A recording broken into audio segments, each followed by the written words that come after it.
মিয়ানমারের রাখাইন থেকে বাস্তুচ্যুত হয়ে আসা লাখ লাখ রোহিঙ্গা এখন অবস্থান করছে বাংলাদেশের সীমান্তবর্তী কক্সবাজার উপকূলে। মিয়ানমারের গণতান্ত্রিক সরকার কিংবা জান্তা সরকারের পক্ষ থেকে এই জনগোষ্ঠীকে ফিরিয়ে নেয়ার তেমন কোনো আগ্রহ দেখা যায়নি কোনো সময়।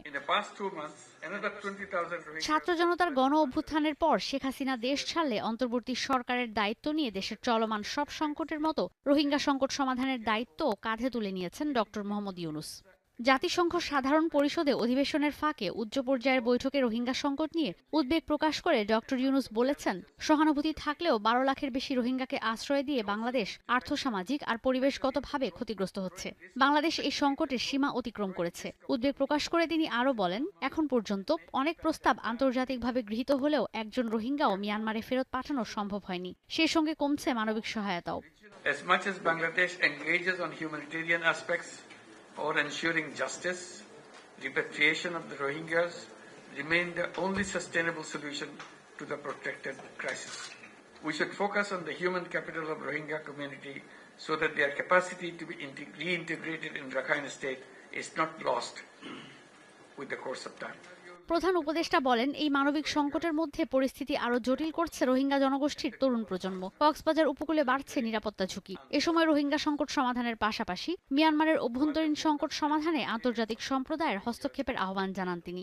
বলেন, সীমান্তবর্তী অঞ্চলগুলোতে অস্থিরতা বাড়ছে, যে কারণে ক্যাম্পগুলোকে নিরাপদ রাখা কঠিন হয়ে পড়ছে। UN Secretary General may convene an all stakeholders conference on the Rohingya crisis as soon as possible. The conference should review the overall situation of the crisis and suggest innovative and forward-looking ways out. Rohingya যারা youth ক্যাম্পে বড় হচ্ছে।